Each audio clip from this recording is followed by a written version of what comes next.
Hai wirausaha muda, kembali lagi di Kepo Kewirausahaan Podcast. Pada episode kali ini, saya Hani akan ngobrol-ngobrol seru dengan para narasumber yang sangat menginspirasi. Narasumber kita pada kali ini yaitu anggota dari UKM Kewirausahaan kita yang sudah memiliki usahanya sendiri. Hebat banget gak sih?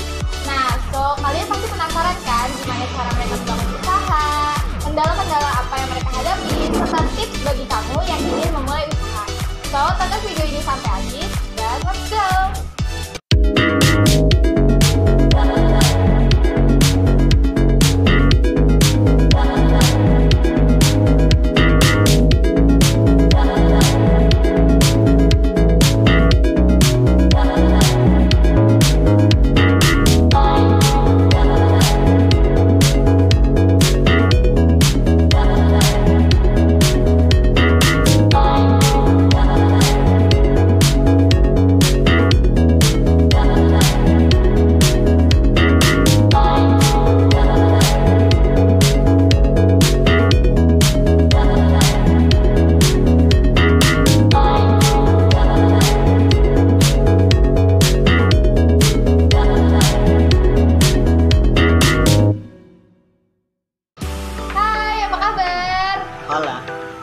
Boleh nih diperkenalin diri dulu, mungkin dari Ajis dulu memperkenalkan diri, nama, jurusan, angkatan, terus usahanya apa?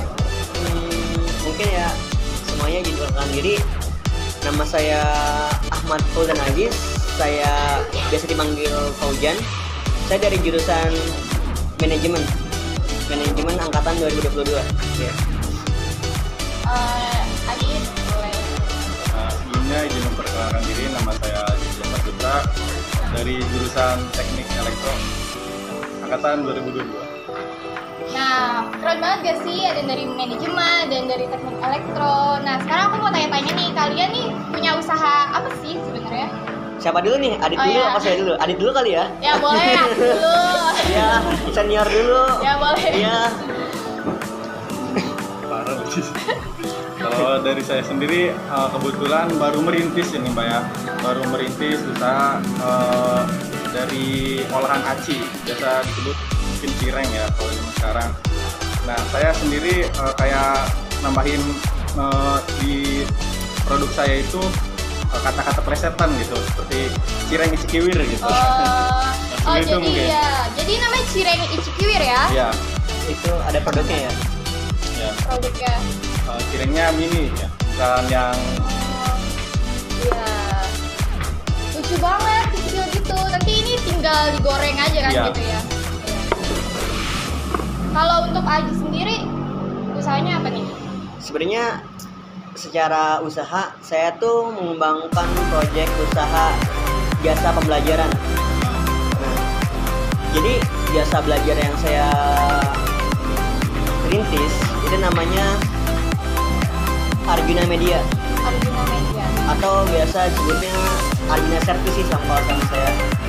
Nah, Arjuna Media ini jadi merupakan jasa belajar yang mengupakan gimana sih cara kita sebagai mahasiswa bisa dengan santai dan lebih ekspresif dalam belajar. Selain menggunakan jasa belajar, saya juga menyediakan jasa-jasa bagaimana caranya kita biar membantu mereka dalam proses pengerjaan tugas, baik itu pengerjaan makalah, esai, pembenahan tata letak, atau cek turnitin.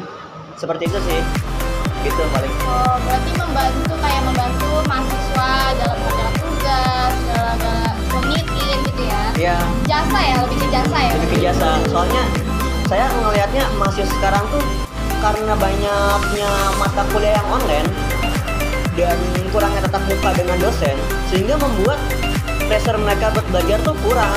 Jadi saya menyediakan jasa belajar ini selain untuk membantu mereka mengerjakan tugas, saya juga ingin agar mahasiswa itu memiliki pengetahuan yang luas, wawasan yang luas. Jadi kalau misalkan mereka kurang memahami pembelajaran di dalam materi tersebut, saya bisa membantu mereka dalam memahami pendalaman materi tersebut melalui apa? Melalui mungkin diskusi secara head to head atau mungkin secara via chat. Bagaimanapun masalahnya, saya berusaha akan membantu bersama dengan tim. Timnya sebenarnya ada saya sama teman kosan saya doang, kosan 2. Cuman mungkin ini bakalan dirintis lebih jauh lagi ke depan. Oh, udah ada timnya berarti ya? Ada. Jadi kalau saya sendiri kan saya lebih fokus ke jasa yang berkaitan dengan penulisan, pembelajaran, dan jasa tentang pengecekan berkas-berkas gitu. Kalau teman saya ada yang biasanya dia membantu proses tentang pengerjaan akuntansi, matematika yang berkaitan sama indeks angka gitu. Ya, soalnya saya juga nggak bisa semua pelajaran sama aja juga. Iya, jadi saling membantu sama timnya. Iya, gitu kan? saling membantu. Iya. Berarti itu termasuk ke dalam asal mula kenapa kamu mau bikin usaha itu ya? Tadi karena mahasiswa kayak sekarang kan kayak mungkin banyak yang kesulitan, jadi kamu ingin membantu mereka. Jadi salah satu kamu mendapatkan ide atau inspirasi membuat usaha itu dari situ. Berarti? Iya. Ya. Kalau misalkan ada sendiri nih inspirasi atau ide, kenapa kamu pengen bikin cireng gitu? Dari mana awalnya? Kalau misalnya awalnya sih bikin ide usaha ini sebenarnya bukan cireng sebenarnya. Ya. Tadinya tuh pengen bikin kayak solusi. Oh ya. Yang kayak biasa solusi itu isinya yang mayo gitu atau apa ya sebagainya punya. Nah karena sempet sebelum usaha ini kan kayak nyoba-nyoba dulu ya. Nah itu tuh kayak banyak gagalnya kalau di situ. Nah ada saran dari saudara, kebetulan dia juga udah lumayan bisa lah. Cuman dia kayak nggak memanfaatkan gitu ke kemahirannya ini untuk membuat cireng ini gitu. Nah dia ngasih ilmu ke saya di rumah sama ibu saya nyoba-nyoba, terus banyak gagalnya juga karena emang baru pertama kali belajar. Nah pas kemarin alhamdulillah bisa. Nah pas hari pertama bisa itu nyoba PO buat ke Cilegon sini. Nah pas PO itu tuh langsung banyak yang order gitu. Padahal saya juga belum tahu gitu ini enak atau enggak gitu ya. Cuman pas hari pertama karena banyak yang order bisa hampir lumayan lah itu ya untuk yang pertama kali buat. Nah itu tuh sampai keteteran sebenarnya di hari pertama. Nah untuk itu kayak pas kita udah ke pelanggannya gitu, udah ke teman-teman dianterin kita. Itu juga pelanggannya itu konsumen dari ada beberapa dari orang luar yang saya juga nggak kenal gitu, cuman ada di kontak saya gitu. Nah ada juga dari beberapa dari teman. Nah setelah saya kayak coba deh atau apa gitu lah ya sama teman saya minta ininya kan kayak misalnya enak atau enggak sih produk saya ini, review kayak gitu. Nah mungkin alhamdulillahnya itu dapat tanggapan baik gitu semuanya, kayak pada suka gitu. Cuman ya emang ada beberapa masukan saran gitu kayak mungkin dari isian atau dari apa tuh. Nah saya tampung dulu gitu untuk sekarang ini. Nah mungkin itu aja keresahan sendiri tuh sebenarnya sebelum ini tuh kayak gabut aja gitu, yang lain ikut SP saya enggak gitu. Nah mungkin saya coba usaha gitu. Untuk cirengnya sendiri ini kamu inovasinya apa? Kayak apa yang membedakan cireng kamu dengan cireng yang lain? Untuk inovasinya sendiri mungkin ya. Kalau untuk sekarang belum saya terapin, cuman untuk kedepannya saya harap sih bisa kayak dibikin frozen food, terus menu-menunya juga udah saya siapin, cuman belum saya buat-buat gitu. Sejauh ini kamu ini cirengnya isiannya apa aja nih? Kalau untuk sekarang udah dicoba isian ayam sama usus ayam. Usus ayam? Iya. Itu inovasi juga sih ya, jarang banget cireng ada yang isinya kayak usus ayam gitu. Biasanya cuma kayak ayam, kalau nggak kayak sosis, sayuran gitu doang sih. Kalau untuk Ajis sendiri, apa yang membedakan jasa Ajis dengan jasa yang lain? Jasa saya dengan jasa yang lain? Iya, jasa tugasnya gitu. Sebenarnya hampir sama secara teknis. Cuman kalau kita mulai di luar tuh ada namanya joki tugas. Joki tugas itu hanya memberikan pelayanan jasa yang mereka, nih tugas gue kerjain, oke gue kerjain. Tapi kalau jasa saya beda. Jasa saya kalau misalkan mereka ingin memberikan tugas, kita akan menjelaskan terlebih dahulu tugas yang kalian harus lakukan itu seperti ini dan ini. Akhirnya mereka mulai mencoba, dan dari situ ada kendala dan bagaimana kita bantu di situ. Oh berarti kamu nggak langsung tolong dong, tapi kamu kayak buat mereka biar usaha dulu. Nanti kalau mereka yang nggak bisa di mana, baru kamu bantu. Sebenarnya kita nggak langsung kamu udah gini, nggak. Soalnya kita kan sebagai jasa ya, jadi kita lebih ngebimbing. Dia lebih membimbing. Ya, jadi kalau misalkan Kak maaf Kak sebelumnya saya punya tugas ini dan ini, oh kita jelasin. Dari maksud dari tugas ini adalah kita harus buat ini dan ini. Caranya adalah gini dan gini. Nah nanti setelah itu kita bantu proses pengerjaannya dan akhirnya hasil jadinya kita jelasin ulang. Oh, oke. Jadi meskipun mereka tidak 100% menggunakan kemampuan mereka sendiri, setidaknya setelah mereka mendapatkan hasil tersebut, mereka tetap bisa memahami inti sehari dari tugas yang mereka dapatkan, sehingga apapun yang mereka dapatkan tugasnya, kita nggak membuat orang-orang tuh stres. Soalnya maaf sebelumnya, dari indeks kependudukan waktu itu pernah saya melihat kalau angka bunuh diri di Indonesia itu mulai meningkat karena apa? Salah satunya banyak tugas. Iya nggak sih? Iya, karena stres ya gitu, sekolah gitu kan. Ya, tapi kan kalau misalkan mereka mau ngomong ke dosennya, kadang-kadang ada yang kurang sreg, minta bantuan ke temennya sama nggak paham, ya gimana lagi kan? Iya. Maka dari itu Arjuna Media atau Arjuna Service menerapkan proses pembelajaran yang unik dan sistematis gitu. Betul banget. Ya, nanti kita ada juga IG-nya, boleh di follow nanti. IG-nya itu Arjuna titik bersama. Arjuna titik bersama. Ya, Jangan lupa di follow ya guys. iya ada Arjuna titik bersama ya gitu ya. Arjuna titik bersama. Nah itu kita bakalan mengembangkan proses pembelajaran yang kurang lebih sistematis dan kita bakal usahakan lebih berkembang lagi. Kita bakal lebih membuat sistem dan tim yang lebih mahir lagi karena mungkin tim saya cuma teman kosan doang ya. Iya, nggak apa-apa waktu ini kan baru mulai Iya. kan, jadi nggak apa-apa kecil-kecil dulu daripada nggak mencoba sama sekali kan. Ya. Iya. Oke. Kalau untuk Adi sendiri ada nggak nih Instagramnya biar di follow gitu kan, biar dipromosiin gitu. Kalau Instagram untuk produk sendiri sih nggak ada ya. Mungkin saya promosiin di media sosial saya sendiri gitu kayak. Oh iya nggak apa-apa, bertahap gitu kan ya. Iya. Nah ini kan ada jasa sama barang gitu ya. Aku Iya. pengen tahu apa sih kendalanya gitu. Kendala dari jasa, kendala dari barang. Pasti kan mungkin aja ada perbedaan gitu. Boleh dijelasin gitu kendala selama memulai usaha ini gitu apa? Boleh dari siapa dulu mau? Gimana kalau kita shoot dulu? Siapa menang duluan? Boleh. Kalau kan dari Adit aja dulu. Kalau dari saya sendiri ya kendala itu cukup banyak. Cuman yang sering atau yang biasa konsumen keluhan itu kayak di tahan lama atau enggaknya gitu. Mereka sering nanyanya gitu. Sebenarnya kalau misalnya selama mereka punya kayak pendingin, kalau freezer atau kulkas gitu, itu bisa tahan lama sampai 1 mingguan. Itu masih bagus aja. Gitu. Mungkin kendala lainnya tuh kayak mungkin kalau dari saya sendiri ya ke konsumen tuh untuk sekarang nih masih resah di packingannya sebenarnya, packagingnya yang belum nemu yang pas gitu lah. Berarti itu nanti masih bisa ditingkatkan lagi Ya. lah ya untuk packaging. Nah untuk jasa sendiri kendalanya apa nih biasanya? Ya, kendala dari jasa sebenarnya ya penyebaran jejaring kita, penyebaran jejaring konsumen. Gimana tuh maksudnya? Maksudnya saat kita mengadakan produk jasa, kita tuh nggak kayak produk yang real kayak gini, Iya, produk real. yang perjualbelikan. Orang-orang tuh masih belum percaya dengan hasil produk kita, Oh iya. jasa kita maksudnya belum percaya dengan hasil jasa kita. Kalau misalkan penjualan produk, kita bisa mempromosikan produk kita kayak gini loh. Kalau misalkan jasa, mereka kan belum tentu tahu dan bagaimana sih buat mereka bisa percaya kalau jasa kita tuh benar-benar real gitu. Nah itu sih yang sebenarnya waktu itu awal-awal saya menjadi masalah.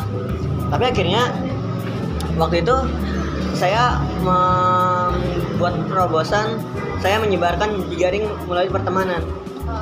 Jadi saya mengontak teman-teman saya, teman-teman dekat dulu yang emang tersebar di beberapa universitas. Dan akhirnya saya bilang, kalau kamu butuh tugas bantuan, boleh ke Arjuna Media. Dan dengan itu kami akan bantu. Tapi dengan syarat, setelah kami bantu, kamu harus minimal dapat 2 konsumen dari teman kamu. Jadi Ya. kita feedbacknya gitu, kamu nggak usah bayar ke saya, tapi kamu harus feedbacknya nyari teman-teman kamu yang bisa menjadi langganan kami.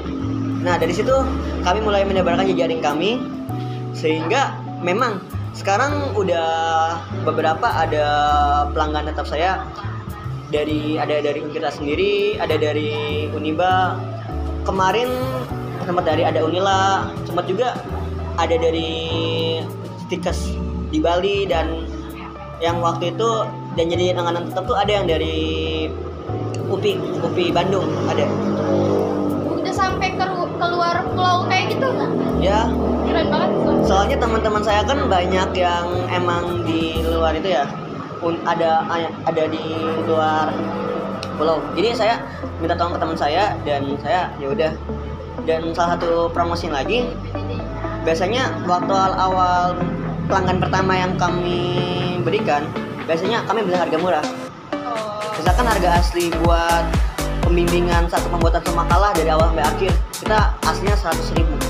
Tapi dengan adanya pelanggan baru itu biasanya kita cuma kasih 75 atau 50. Sehingga akhirnya mereka tertarik dan menyebarkan ke teman-temannya. Jadi Berarti konsisten.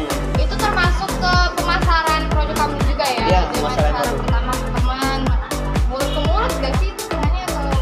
Ya awalnya mulut ke mulut, tapi setelah mulut ke mulut kita juga promosikan di Instagram kita, produk kita. Jadi sehingga semua hal itu bisa terus berkembang secara menyeluruh. Iya.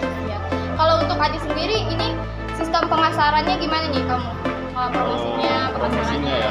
Kalau untuk sekarang sih promosi itu masih melalui WhatsApp ya. Sama saya juga udah coba daftar di GrabFood sama Gojek. Oh iya. Terus juga mungkin ada beberapa teman yang bantu promosiin juga di makanannya.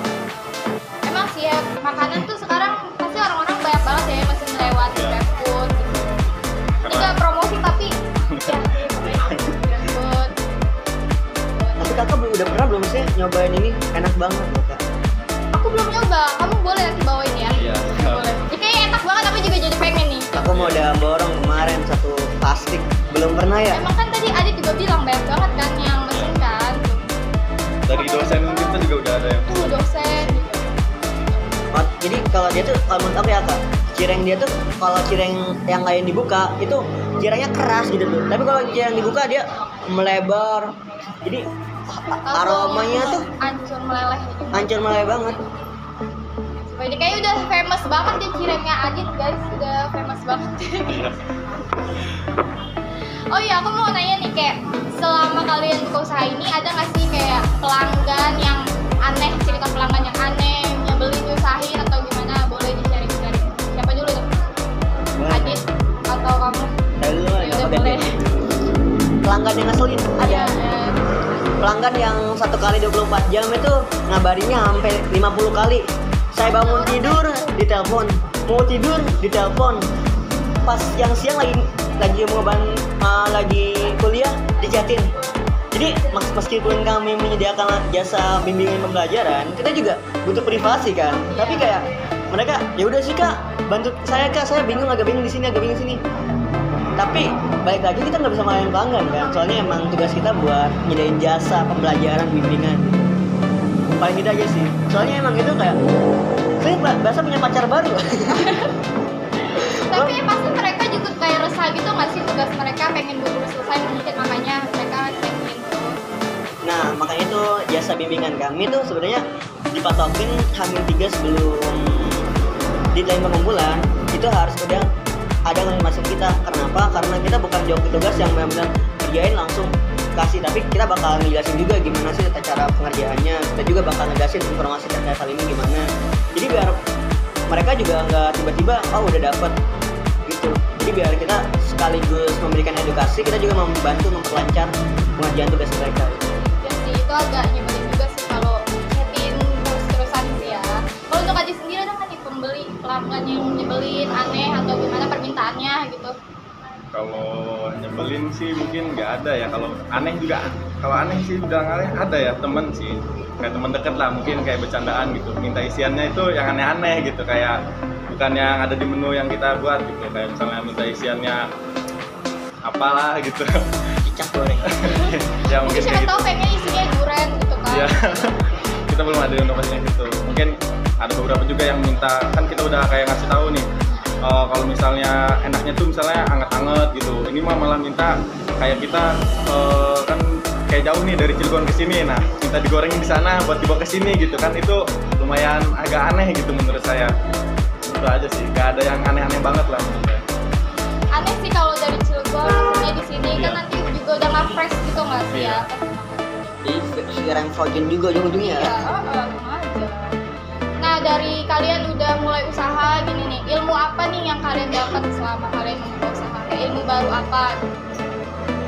Soal kalian jadi lebih tahu cara memanage sesuatu, atau kalian jadi tahu cara-cara membuat kayak laporan keuangan dalam bisnis atau gimana? Jujur, kalau saya kemarin manage waktu semester 1, waktu awal pengerjaan tugas ini, jadi kan tugas ini kan pasti kan saya juga selain ngerjain tugas saya sendiri, saya harus ngerjain bantu tugas orang kan. Itu saya belum bisa manage waktu, hingga akhirnya pas malam-malam saya ngerjain tugas mulu, dan pas paginya saya ketiduran buat UTS. Saya pernah ngulang 1 MK di situ, dan tapi pas semester 2 saya akhirnya udah mulai improve, berubah. Saya belajar manage waktu, gimana caranya biar meskipun ada orderan tetap harus bisa manage waktu dengan ini. Ya akhirnya alhamdulillah sih nilai saya sekarang IPK udah masuk lah, gede juga. Berarti ilmu yang didapat itu manajemen waktu. Manajemen waktu. Kalau untuk Adi sendiri, ilmu baru yang didapat dari mulai usahanya? Mungkin kayak kesabaran menghadapi konsumen ya. Oh iya benar juga itu. Terus kayak tahu gitu kalau misalnya kita mau usaha ini jangan kayak asal kerja sama orang gitu. Soalnya kayak sempat kemarin juga kayak mungkin ada beberapa yang nawarin, saya juga belum terlalu langsung mau gitu. Saya juga kayak izin dulu ke orang tua karena apa gitu. Mungkin nggak banyak. Iya sih benar, kesabaran menghadapi konsumen juga itu perlu banget sih ya. Nah terakhir nih, tips dari kalian buat sobat wirausaha yang mau mulai usaha itu tuh apa sih? Gimana caranya? Tips dari kalian biar berani memulai usaha. Boleh kasih tips ya? Oh dari saya sendiri nih ya, pertama mungkin yang pertama tuh ya manfaatin bener-bener nih media sosial nih, kan banyak nih sekarang di TikTok atau apa gitu. Sebenarnya kita tuh perlu menampar diri sendiri buat mulai sesuatu itu. Kayak misalnya kita nih, wah kayak gini-gini aja nih, coba deh cari satu misalnya kayak motivasi atau apa itu ya buat menampar diri sendiri sebenarnya, biar kita sadar gitu. Oh, kita tuh jangan kayak gini aja gitu, kita tuh harus mau mulai gitu. Kalau misalnya kita mau mulai sebenarnya nggak tergantung sama modal sebenarnya, yang penting itu keberanian. Karena kalau misalnya modal ini sebenarnya dari semua usaha yang kayak saya nih sebenarnya modalnya kecil, cuman keberaniannya ini. Nah terus juga mungkin butuh support dari orang tua ya. Kalau misalnya orang tuanya nggak support, terus dari saudara juga nggak ada yang ini, saya harap sih itu jangan mematahkan semangat, malah itu buat motivasi kamu gitu, buat ngebakar semangat kamu gitu, buat ngebuktiin kalau kamu tuh bisa gitu. Iya gitu aja. Jadi jangan takut mulai gitu, jadi jangan terkendala modal gitu. Jadi intinya modal tuh nggak terlalu jadi patokan awal sih ya. Yang penting tuh kita niat aja lah dulu, terus berani mau mulai mencoba gitu. Kalau untuk dari Aji sendiri tipsnya apa? Sebenarnya tips yang dari saya sih sebenarnya satu, konsistensi. Konsisten. Ya, soalnya dengan adanya konsistensi dari kita, itu bakal ngebuat segalanya lebih baik lagi ke depannya. Saat kita udah punya modal dan punya segalanya, tapi kita cuma sekedar usaha buat iseng-iseng aja, itu bakal ada perkembangannya. Kita harus mulai merencanakan, kita harus mulai manage segala hal yang ada di situ. Sebenarnya ada 2 kata-kata sih yang saya pengen berikan sekarang. Ya, boleh, silakan diberikan. Kata-kata pertama mungkin ini kata-kata yang benar ya dari saya. Mencoba memang tak akan memastikan sebuah keberhasilan, tapi ingat, dengan menyerah itu sudah memastikan sebuah kegagalan. Makanya terus mencoba, jangan pernah menyerah ya. Keren banget. Sama satu lagi sih sebenarnya. Satu lagi ada. Kalian tahu? Apa tuh? Lu punya usaha, lu punya kuasa. Makanya dari itu berusahalah biar kita menjadi penguasa. Keren banget. Itu kata-kata hit saat ini. Iya. Karena pengusaha itu aslinya penguasa yang nyata. Bener sih. Iya. Bener. Kalau menurut aku sih. Menurut aku juga sih. Iya. Menurut Adit juga. Ya. Kita boleh kalah sama materi, tapi ingat, enggak ya. Kita nggak bakal kalah sama materi soalnya kita pengusaha. Masa kita juga harus ditinggi. Enggak ya. Gitu aja sih sebenarnya dari saya. Seru banget ngobrol-ngobrol episode kali ini ya guys. Apa sih? Aku makasih banget buat kalian yang udah mau ngobrol-ngobrol, buat kepo episode kali ini. Jangan bosan-bosan, siapa tahu nanti kalian mau datang ke kepo lagi gitu kan. Tapi udah mau selesai nih guys. Tapi sebelum kita selesai kita yel-yel dulu kali ya. Oh, ini mau dikasih ke saya. Makasih ya, Dit. Kayaknya kita boleh. Saya juga mau dong. Iya. Makasih ya. Yel-yel dulu, tahu kan yel-yel KWU? Gimana tuh, Kak? Connection, collaboration. Boleh dong, Adit dipegang. Setara. Ayo yel-yel. Bukan kewirausahaan, connection and collaboration. Yeay, makasih udah dateng. Sama. Seru banget kan podcast kali ini. Jangan lupa untuk follow media sosial UKM Kewirausahaan. Ya, kami ada di Instagram di @kwutirtayasa. Kami juga ada di TikTok di @kwutirtayasa18 dan don't forget to subscribe this channel. See you on the next video. Bye bye. L for Lesti, L for Love. I love you, for KWU.